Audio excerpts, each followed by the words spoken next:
Now problems right out of the gate. We're going to get a delay.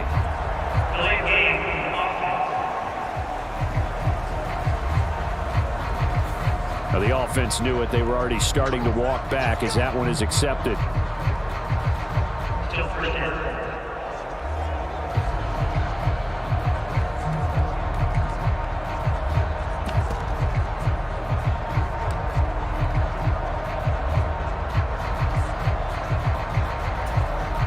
So a little bit of a stiffer challenge now. 1st and 15 following the delay of game. And right side, they're going to go option here. And he's going to lose yardage here. Back to his own 18. It's a loss of 4 there, bringing up 2nd down. Charles, you think about all the success that John Madden had as an NFL head coach, and he had plenty, and we talked about it, including the 10 straight winning seasons, a Super Bowl title. But like any great coach, he also suffered through a few tough losses along the way as well. And Brandon, those tough losses came in high-stakes games because they always had such great success. Think about it this way. 6 times in his 10 years, the Raiders were knocked out near the AFL championship game or the AFC championship game. But might be a divisional round exit. That's the one that bothered him most of all. Three River Stadium, December 1972. Yes, the Immaculate Reception game. Franco Harris grabbing the ball that was deflected. Almost at his shoe tops, he picked it up and took it in for a game-winning score to give the Steelers a 13-7 victory. And partner, anyone who loves black and silver still doesn't believe that ball hit anyone in black and silver that day, and that play should never have counted. And just 3 yards on the catch there. He couldn't get away. And that'll bring up 4th down. He was out there waving his arms, and when you got a quarterback out of the pocket looking for any help, I guess waving the arms is helpful. It certainly is, because you got to get his attention, because now you're in scramble drill. So everyone's adjusting their routes, finding open space, and he found the right spot for the completion. So on 4th down, here's the Australia native Mitch Wishnowsky to punt this one away. Back deep, 2-time Pro Bowler Dante Hall. And here's a very low-line drive, almost whiffed on it. And not his best effort there, as this one's going to be spotted down just outside of the 40-yard line. The AFC making their way out, and it's one of Coach's favorites, another local guy, Tom Brady, who will be at the controls. And boy, Coach always admired the way number 12 could run an offense, and especially his ability to stay calm under pressure. Tom Brady is a guy who's always looking downfield. He never looks at the rush. He hangs in the pocket, and he makes a throw. He's a cool guy, and he's a tough guy. Let me tell you, there's no one calmer in the pocket than Tom Brady. And I know that Coach has a great appreciation for Tom Brady, who turned 45 back on August 3rd, because Coach coached a guy like him in George Blanda, who played a long time in the NFL. In this game, it features legends and active players. Tom Brady qualifies as both. 2 minutes remain here in the first half of the John Madden Legacy game. We'll be back. Hey, we want to let you know, give you a fair warning that coming up at halftime, the folks at EA Sports have put together a very nice package in tribute to Coach Madden. So make sure you stick around for that. Again, coming up at halftime. They find some. There he goes, right side. And all the way in for the touchdown. Marcus Allen, 42 yards, as his guys are able to extend their lead. Bottom line, when you play a runner with these talents, you've got to be able to wrap up and get him on the ground. Or the first person who gets there, hold him up long enough for the next wave to get there and get him down. Otherwise, he will continue downfield and find pay dirt. Vinatieri able to tack on the PAT. And that makes this a 9-point game.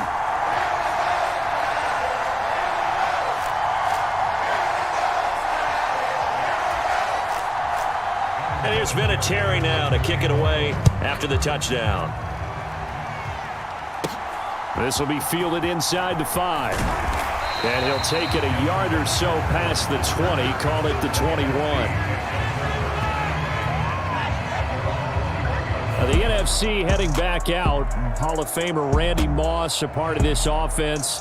And Coach Madden, boy, he always appreciated the ferociousness with which number 84 attacked the football in the air. As Randy Moss says, just chunk it up there, dog, and I'll go get it. And, Coach, boy, did he ever go get it. Over 15,000 receiving yards, 156 touchdowns. And how about this? From his rookie year of 1998 until 2009, those were his prime seasons, right? He led the league in touchdowns 5 times, but even more so, he showed us all how to go up and get it. Great body control. No one's ever done it better playing the ball in the air. The CD, we spoke of some of the Raiders' tough playoff losses through the decade of the 70s, but for one shining season, they put it all together, and that was 1976. You remember a 13-1 regular season, a memorable playoff win over New England. They dominated the Steelers 24 to... And this is, oh my goodness, he pulled it in one-handed. It's a big play that time for the NFC. 76 yards. We see this happen so often. If you're a defender, it's like watching a bad movie over and over. The pressure's good, forcing the quarterback out of the pocket. But it's a lot to ask for these defenders to stay plastered to receivers long enough.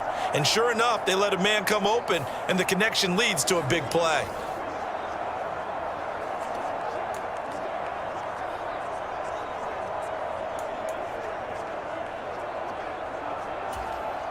After the big play, a chance to finish now on 1st and goal.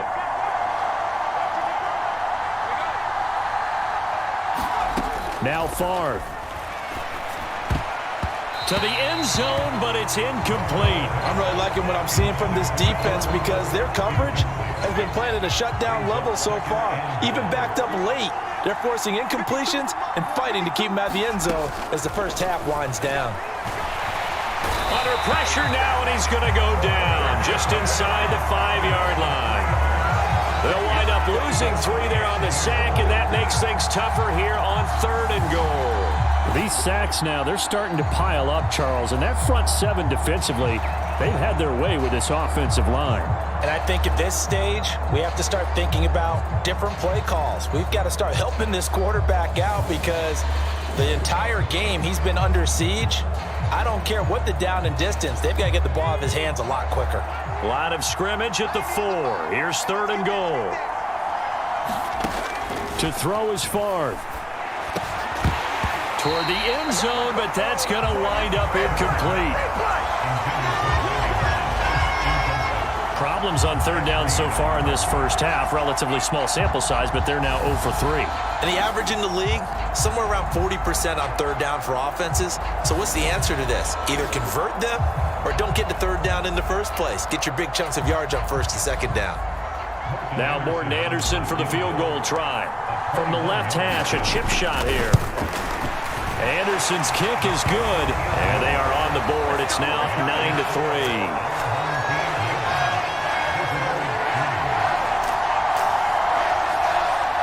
So a long drive gets him down inside the 5, but ultimately they settle for just the field goal. And I have to think that if maybe they were a yard closer, that would have made their decision tougher, and I think they likely would have gone for it. But in this situation, they just decided to take the 3, and I think it was a smart move.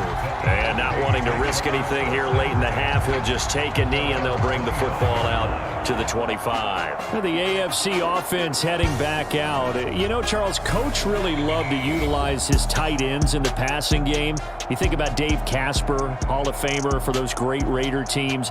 And I think he saw a lot of Dave Casper in an all-Madden staple, Tony Gonzalez. Tony Gonzalez is the type of tight end I think everyone's looking for.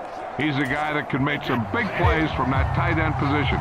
Let me tell you, you better make sure you have him accounted for on every play. And that's exactly right, because Dave Casper, he could shred defenses down the middle of the field. And that's exactly what Tony Gonzalez did in his entire career. A 14-time Pro Bowl selection. Only Tom Brady has more. There are 6 guys in the 15,000-yard receiving club. He's the only tight end in there. Tony Gonzalez, every snap he had to know where he was because he could make plays short, medium, and long, and often put the ball in the end zone. And they're going to be waiting for him. Coming up in the second half, we'll run through John's post-coaching triumphs. But for now, we present a special tribute to the man of the hour, narrated by the Raiders' own Trey Mosley.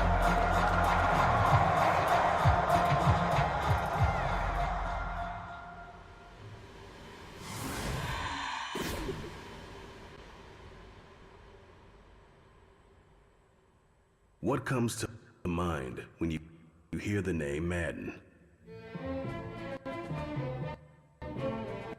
Is it the coach who led the Raiders to their first Super Bowl victory? Perhaps it's the broadcaster who entertained millions of fans. Or maybe it's the video game. We now proceed to the start of the second half.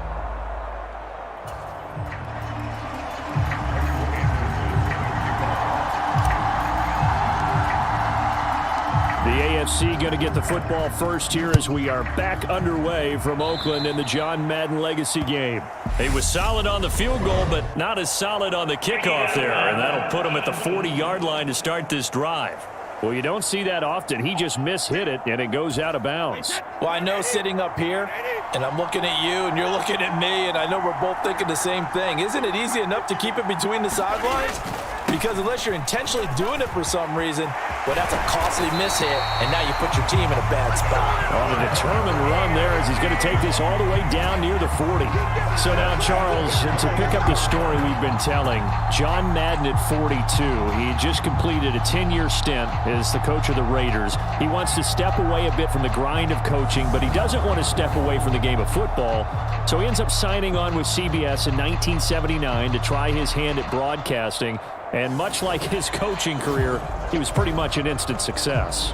Partner, he really connected with the people right from the start, and people may not remember, he wasn't even on the #1 team in the beginning. He worked his way up. But the same things that made him a great coach made him a great broadcaster. The ability to show the big picture, yet break it down into the details. That's what he did with his teams. That's what he did with the people. That way, he was simple to understand, yet insightful for viewers. And he did with that big personality that he had, one that connected with everyone. Third quarter of a tight football game as we come up on a 2nd and 10. Now Brady.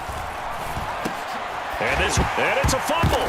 And it's scooped up by the NFC. And they're going to set up shop at the 27-yard line. So that is not the way you want to begin the half when you're only up by 1 score. A turnover right away. And my guess that in the locker room, that's what the defensive coordinator on the other side was saying. We've got to find a way to get the football back for our offense. And they were able to do it.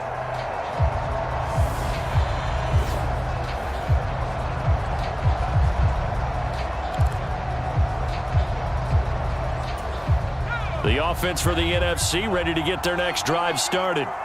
Their defense did its job, forcing the takeaway there to start the half, and now can the offense follow suit? And you'd better believe that one side of the ball feeds off the work of the other, so they'll want to come out, establish some rhythm, and go down and take the lead. So for Coach Madden, Charles, by 1981, his broadcasting career is really taking off. He's elevated to the network's #1 booth that calls all the big matchups. And he gets the plum assignment of calling Super Bowl 16, 49ers and Bengals, and he's teamed up with Pat Summerall. And that pairing ultimately would go on to be one of the most influential. Tries for Rice, intercepted. Picked off by Stephon Gilmore. And his guys are going to get the football at the 37-yard line. Oh, and I saw the pressure coming at him. That just looked problematic. Hit him as he threw it, and the interception ensued. Let me pay homage to the man who stood in this spot before. He always talked about how much pressure is in the face of a guy, and can he step into a throw. And when you can't do that, oftentimes interceptions result. Line of scrimmage, the 37 on 1st and 10.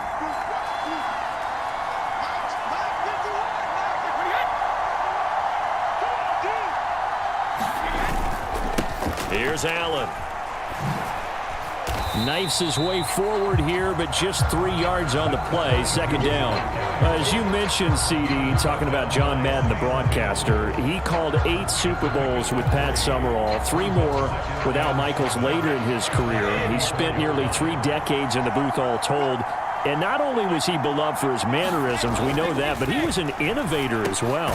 Yeah, Brandon, you're talking about things like the telestrator, which totally became identified with him, and now it's a staple for all analysts to have in the booth. And then you think about things like turducken on Thanksgiving. when he used words like boom and pow. He helped create the old Madden team. He was a very popular commercial pitch man. Allen hit. He lost the football. And it's scooped up by the NFC. And a big turnover there as his guys will get the football back.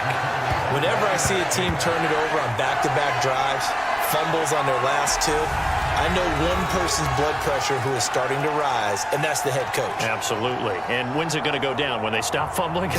When they stop fumbling.